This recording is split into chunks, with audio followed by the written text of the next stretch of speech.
Здравейте! Днес ще ви покажа как да използваме менеджер на пароли.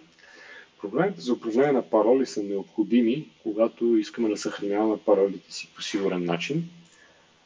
Използването на документи, текстови файлове за съхраняване на пароли или използването на една и съща парола навсякъде е много рисково и опасно, както за нас, така и за данните, които съхраняваме, използвайки такива пароли и съхранявайки ги по несигурен начин.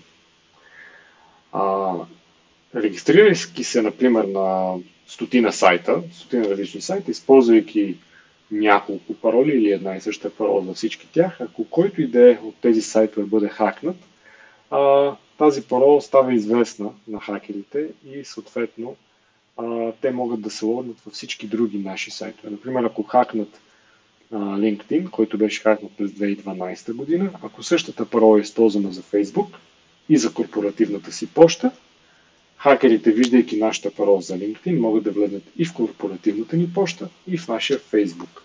Затова е много важно да използваме уникални пароли навсякъде. За целта аз препоръчвам програмата KeePass, която може да си свалите от keypass.info. Може да си свалите или инсталационен файл, или портативна версия. Днес ще работим с портативната версия. Ето как се използва тя. Просто я разархивираме вече сваления zip файл и имаме една папка, която се казва KeePass.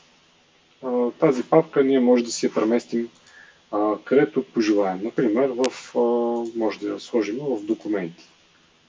Но няма значение къде е тя. Важно е къде ще пазим базата данни. Как се създава тя, сега ще ви покажа. Стартираме програмата, ето keypass.exe. Дали да проверява за апдейти? Да, препоръчвам. Enable. Сега нямаме база данни, създаваме базата данни, също така както създаваме нов файл. Програмата ни пита къде да го създадем.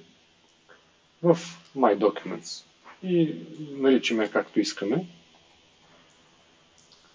Препоръчително, разбира се, да не кръщавате passwords или нещо подобно. Дайте някакво име, но аз ще използвам дефолтното database. Сега, най-важният момент от работата с менеджер на пароли е да създадем добра парола тук, на този екран.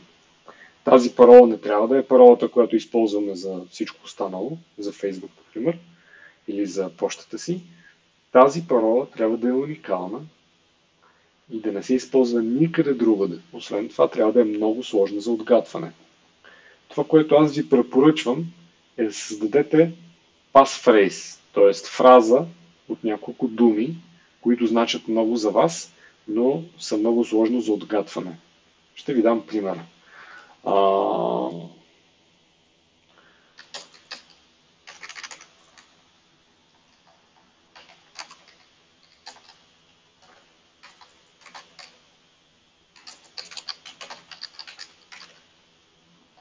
Кликвайки на показване, ще видите паролата. Магарето обича лимони. Защо използвам такава фраза? Защото тя е много ярка, лесно се помни и е много сложна за отгадване. Сега аз току-що си я измислих, можеше да е каквото и да е друго, но за сега 83 бита е достатъчно сложна парола, доста сложна за отгадване, доста сложна за брутфорсване. Може да добавите още една дума. Лимони и Китай. Забележете колко ярък образ се създава. Магарето обича лимони и китари. Много сложно за отгадване, много лесно за запомняне. Готово. Натискаме ОК. За препоръчване тази първа парола, която те първа създавате, да си запишете на едно листче и първите няколко пъти, когато я въвеждате, да си я гледате от листчето. Когато запомните паролата, унищожете това листче, сгорете го или просто го разкъсате на малки парченца и го хвърлете, да речем, някъде, където никой няма да го намери. Но се старайте тази парола да е уникална и сложна. Сега, ако напишете тук пасворд 123, цялата работа се обезсмисля. Така, създали сме добра парола, тук просто натискаме OK. Emergency Sheet, ако имате принтер и може да съхраните този лист принтиран на хартия някъде в сейф или несигурно място, го принтирайте, защото това ще е единствения начин да си възстановите достъпа, ако си забравите паролата. Сега ще кликна Skip и виждаме основния интерфейс на програмата за управление на пароли. Той е доста прост. Виждаме, че тук имаме няколко категории. Може да създадем нова категория, Add Group. Ще наричаме, например, Personal и може да изберем някаква иконка за Personal. Ето. И имаме нова категория. Може да направим и категория служебни. Work. И избираме някаква иконка, която да е свързана с работа.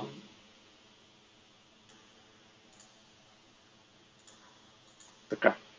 Готово.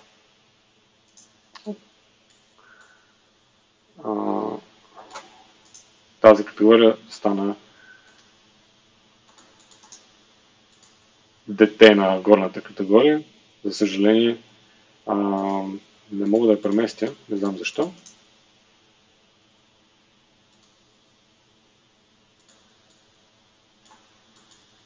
Затова просто ще изтрия.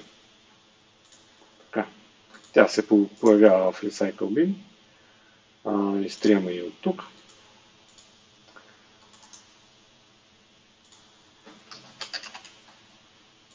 Да повторя просто операцията.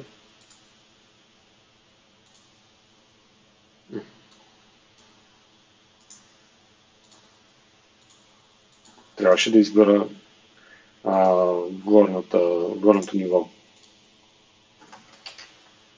Т.е. Database. След това кликваме на иконката. Готово. Така. Ако искаме да създадем нова парола, служебна, да речем служебен имейл. Тук избираме username.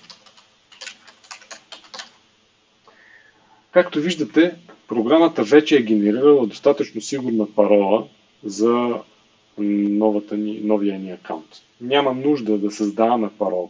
Тя вече е създадена вместо нас. Ако искате да видите паролата, кликнете два пъти на title или където и да кликнете. Ако кликнете два пъти на това поленце парола, тя се копира в клипборда. Ако кликнете два пъти на title, се отваря Enter. Виждаме, че паролата е скрита. Ако искам да я покажем, кликваме на тези три точки. И това е. Ако имате някакви бележки към този акаунт, може да си ги запишете тук. Ако има линк към този акаунт, може да си го запишете тук, в URL. И това е. Когато кликнем два пъти на username, той се копира в клипборда, кликваме два пъти на парола, тя се копира в клипборда. И съответно може да си ги пействаме. Ако отворим Notepad, виждаме, ето, копираме, пействаме. Копираме, пействаме. И ако отворите сайт, където трябва да пейснете паролата или юзернейма, просто дабл кликвате тук. Може с дясно копче да изберете copy username, copy password. Така. Общо взето, това е всичко. Не е нищо сложно. Всеки път, когато създавате ново entry, е добре да запазвате базата данни. Когато излезнете от тук, като затворите програмата, можете да видите базата данни в моите документи. Ето я. Ако искате, може да си правите бекъп на тази база данни от време на време, защото всичко може да се случи с вашия компютър. Може да си съхранявате на сигурно място бекъпа на базата данни. Ако загубите този бекъп, губите всичките си пароли, така че имайте го това предвид. Така. Ето, като стартирам програмата за втори път, тя помни вече, че съм отварял преди тази база данни и